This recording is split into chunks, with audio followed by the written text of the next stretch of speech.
There is an ongoing tension with the police. Tonight, a vigil in Montreal to remember the 6 people who have died from RCMP and police involvement in just 11 days. I'm more interested in seeing actions that are going to be taken. The Canadian Medical Association is apologizing for the harm done to Indigenous people within the healthcare system. Well, ancestors were so strong, and they were determined to survive, and they bring us to this day. And educating the next generation about Canada's residential schools.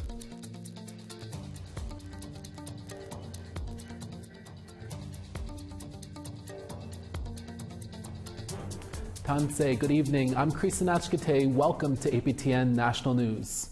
APTN News has confirmed that a 7th Indigenous person has died during an interaction with police in the last 2.5 weeks. A family member says the man is 42-year-old John Wells, a member of the Blood tribe south of Calgary. Calgary Police Services said they responded to reports of a man causing a disturbance and refusing to leave a hotel. Attempts to de-escalate the situation were unsuccessful, and a struggle ensued between police and the man, resulting in the man being tasered and pepper sprayed. He was then taken into custody and went into medical distress. Wells was declared dead at the scene shortly after. The Alberta Serious Incident Response Team, or ACERT, is now investigating. A vigil will be held in Montreal tonight for the other 6 Indigenous people killed in interactions with police over a 11-day period. There is an ongoing tension with the police. And I find that as we get closer to September 30th, it's not improving. It's actually getting worse. The Vigil for Justice honors Jack Pichet, Tammy Bateman, Hoss Lightning Saddleback, Jason West, Stephen Iggy Deedham, and Daniel Knife. All were killed during interactions with RCMP or local police between August 29th and September 8th. The vigil is being organized by Resilience Montreal and the Native Women's Shelter. APTN News will bring you more on the vigil tomorrow. To Toronto now, where hundreds of members of the Grassy Narrows First Nation and their supporters rallied outside of Ontario's legislature to raise awareness over the ongoing mercury poisoning in their community that has been happening for nearly 60 years. I'd like to spread the news to everybody so that they're aware that there's still mercury poisoning going on in Grassy Narrows and on the English River. Demonstrators are calling on the Ontario and federal governments to force a shutdown of the Dryden paper mill.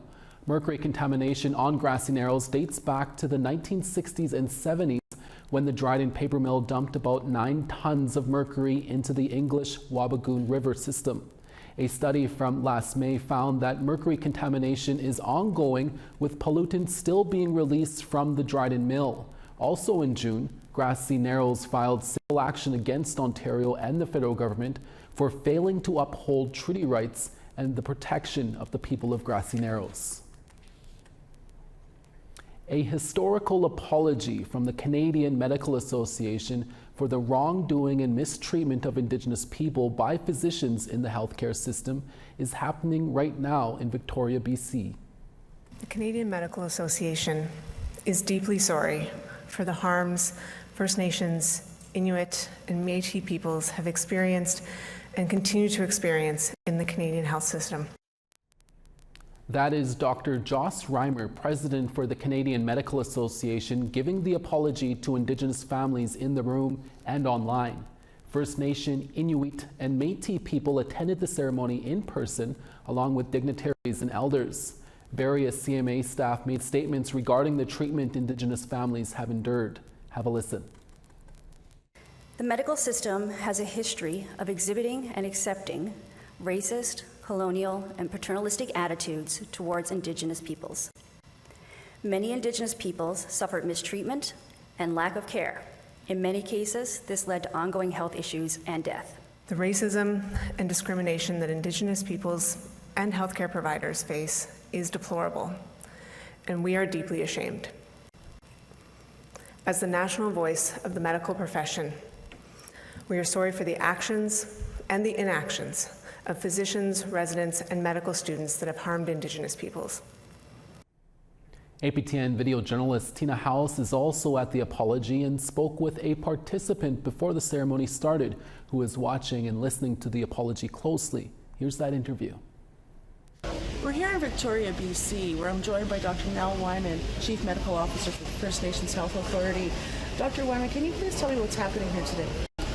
So today has culminated in a national apology from the Canadian Medical Association, which is the representative organization for physicians in Canada.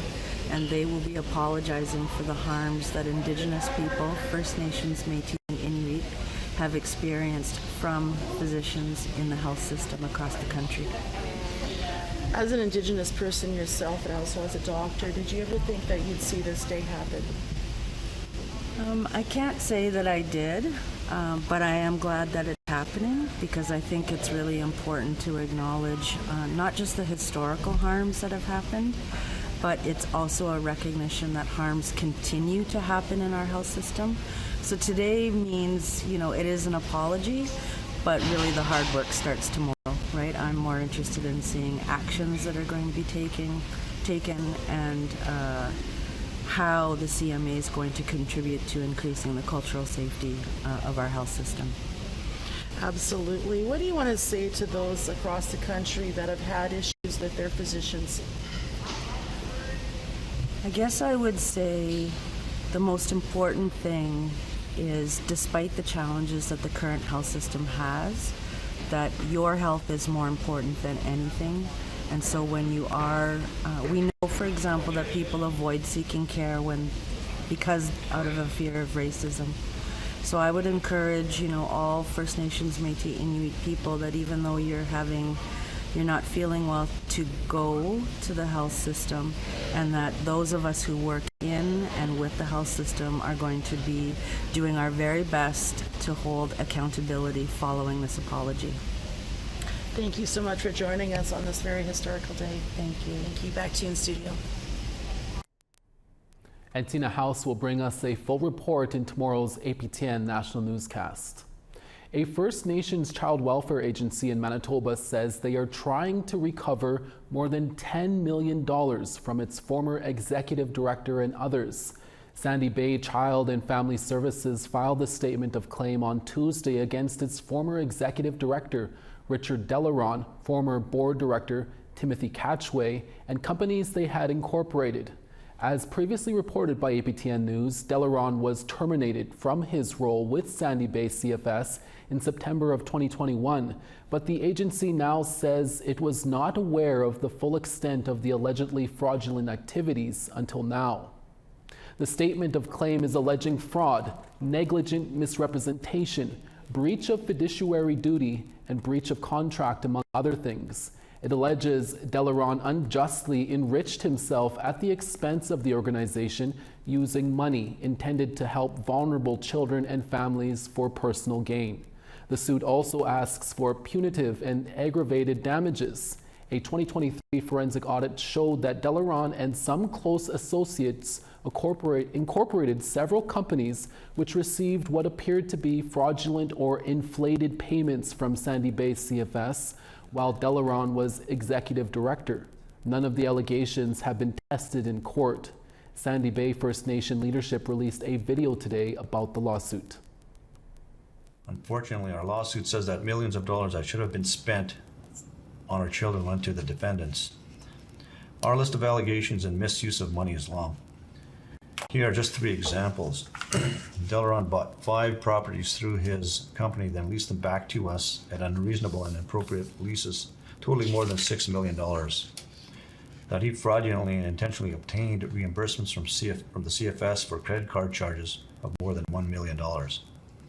And that he intentionally transferred a CFS-owned property near Swan River to his company for $1 before later selling it for profit, and that CFS never saw a penny.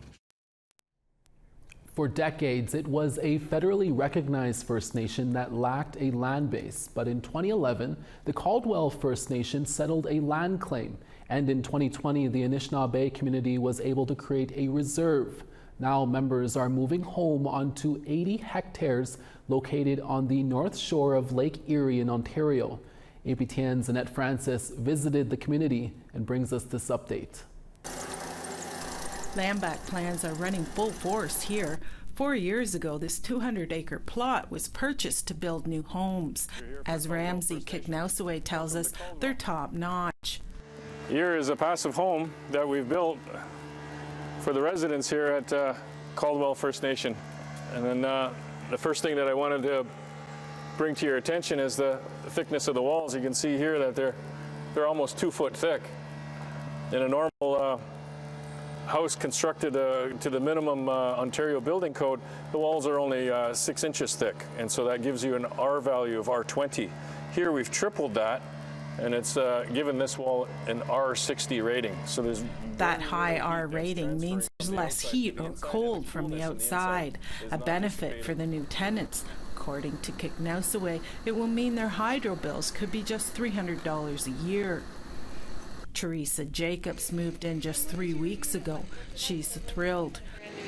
Oh, it's amazing. It's amazing with the new appliances and everything. It's just gorgeous. It's more than I ever hoped for.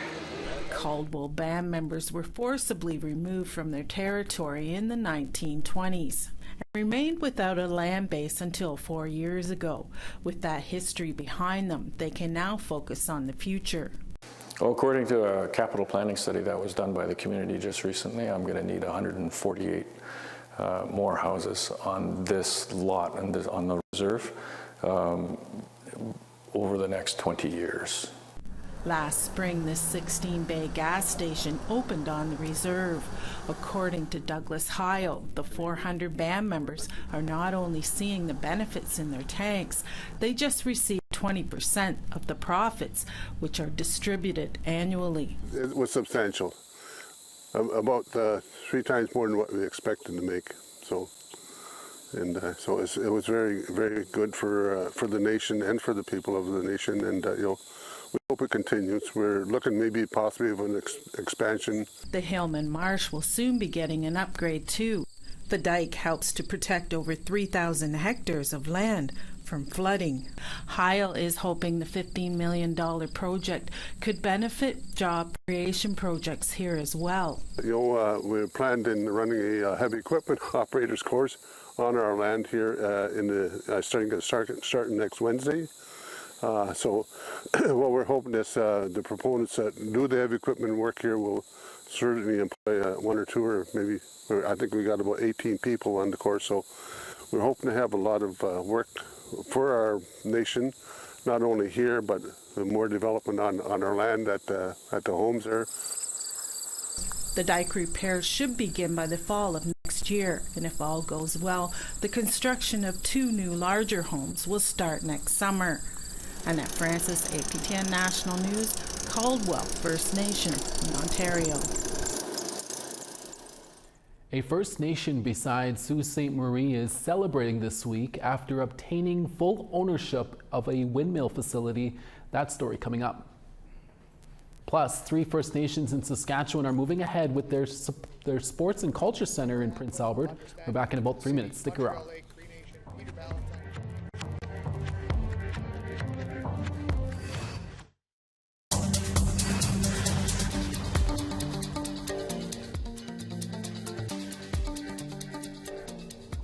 Welcome back. A parliamentary committee continues to study federal investments in housing.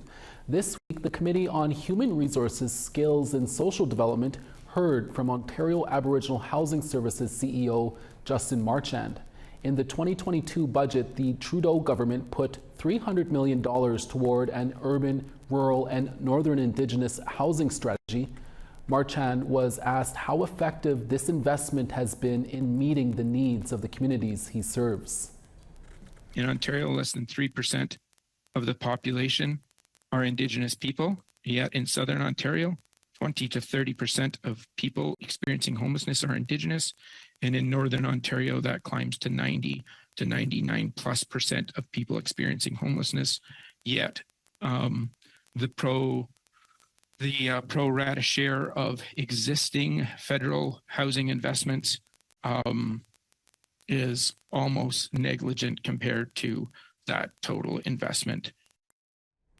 The Bachana First Nation near Sault Ste. Marie, Ontario is celebrating this week after it acquired full ownership of the Bow Lake Wind Farm. The 58.3 megawatt facility is on the eastern edge of Lake Superior, south of the Montreal River. The First Nation says they will continue earning revenue through the facility that will lead to their own self-sufficiency, while at the same providing power to Ontario's grid. Previously, Bachana owned 50% of the project, while Blue Earth Renewables owned the other half. Through this new agreement, Blue Earth will still oversee the facility, including maintenance and management. The City of Prince Albert has partnered with 3 First Nations to build a new convention and cultural center. The Montreal Lake Cree Nation, Peter Ballantine Cree Nation, and Lac La Ronge Indian Band had a memorandum of understanding approved by City Council last night. The memorandum passed with a 6-3 vote. The new center is in the early stages of planning and development. When finished, it will host cultural events, but hockey will be the main attraction. Besides tournaments, the Prince Albert Raiders of the Western Hockey League and the Northern Bears under-18 women's hockey team will call the facility home. The 3 First Nations will each own 15% of the facility. The city will own the remaining 55%. City Councillor Dennis Ogrodnik welcomes the collaboration on this project. It's an understanding that the government of the Montreal Cree Nation, the government of the Peter Ballantine Cree Nation, and the government of the Lac La Ronge Indian Band has confidence in working with the government of Prince Albert. We don't see that often. We're always looking for your feedback or story ideas. Here's how you can continue the conversation. If you have a story you want to share, send us an email to news@aptn.ca. To read and watch our stories, go to aptnnews.ca. You can find us online on your favorite social media sites, including TikTok, YouTube, LinkedIn, and X. Follow APTN News to join the conversation and see our latest stories. An Indigenous artist has won the Polaris Music Prize not once, but twice. We'll tell you who in a little while. Plus, the National Center for Truth and Reconciliation's Youth Empowerment event kicked off today. We'll have that story after the break. So being here and seeing all these youth out in the crowd and inspiring them just warmed my heart.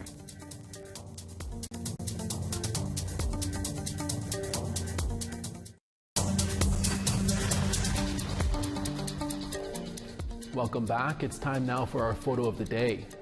This viewer picture is of fog surrounding a mountain on the Gitxsan Nation in northern British Columbia. Big thanks to regular contributor Clarence Jones for sharing this great picture.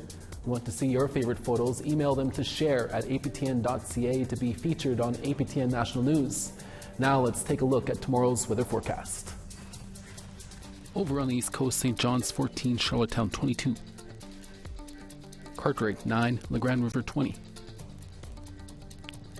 Quebec City 26, Val-d'Or 27. Windsor 27, Sarnia 28. Timmins 29, Sudbury 27.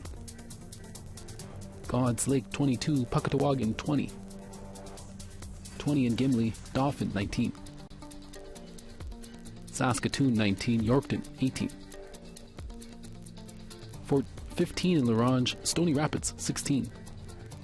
Sunny and 19 in Fort McMurray, high level 17. Lethbridge 22, Calgary 19. 18 in Campbell River, Kamloops 22. Fort Nelson 16, Smithers 13. Whitehorse 9, Mayo 12. Yellowknife 15, Fort Simpson 15 as well. Colville Lake 9, Sax Harbor 5. Chesterfield 10, Baker Lake 12. And Arctic Bay 4 and Clyde River 4 as well.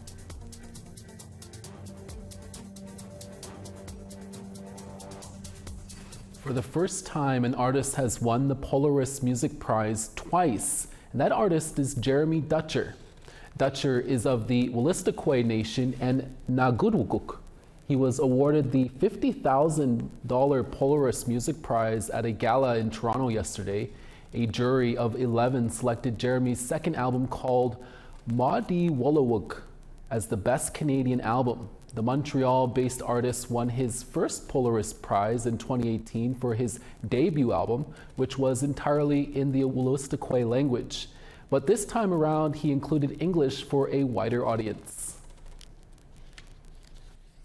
Thousands of students heard from residential school survivors, elders, and young role models in Winnipeg today for the National Centre for Truth and Reconciliation's Youth Empowerment event. The event kicked off the NCTR's Truth and Reconciliation Week with music, dancing, and storytelling. Reporter Sierra Bettens brings us the action. A sea of orange made waves at the Canada Life Centre as 6,000 students gathered from schools across Winnipeg. After 2 runs in Ontario, the National Centre for Truth and Reconciliation's annual Youth Empowerment Gathering reached the prairies. This year's theme is Mino Pinmataswin, the Good Life. Kayla Johnston, Director of Education for the NCTR, says students hear from both elders and youth to learn what that means. The Mino Pinmataswin event, or the Good Life event, is really geared towards youth, grades 8 to grade 12, and meant to empower and inspire them by getting to listen and hear from elders, survivors, knowledge keepers, as well as role models, so that they can come away with the sense that they can be just like them and fulfill those dreams and go after whatever they so choose. During the event, students put on their dancing shoes for performers like the Ivan Flett Memorial Dancers and listening ears for residential school survivors. Survivors like Lavinia Brown, the first female mayor of Rankin Inlet. The good life that we're celebrating today, we had it. We had it because of our ancestors were so strong, and they were determined to survive, and they bring us to this day and age where we can share each other's knowledge, our experiences, and learn from each other. Students were also treated to a performance by Canada's Got Talent winner, Rebecca Strong. The Dene Soulane singer-songwriter said inspiring youth is her mission as an Indigenous musician. That's what my whole journey on Canada's Got Talent is about, is inspiring Indigenous youth to follow their dreams. So being here and seeing all these youth out in the crowd and inspiring them just warmed my heart. After hearing from survivors, students honored the children who never came home from residential schools. Their names were printed on a giant orange banner, ensuring they'd never be forgotten. With less than 2 weeks until the National Day for Truth and Reconciliation, the organizers hope the gathering will encourage more youth to get involved. Sierra Bettens, APTN National News, Winnipeg. Always good to see Rebecca Strong get some more gigs. And that's your newscast for this Wednesday, September 18th. We'll be back again for your midday newscast with more updates tomorrow. Make sure to join us then. From everyone at APTN National News and from our camera people across the country, hi, masicho, miigwech. Thank you for watching. Ekse.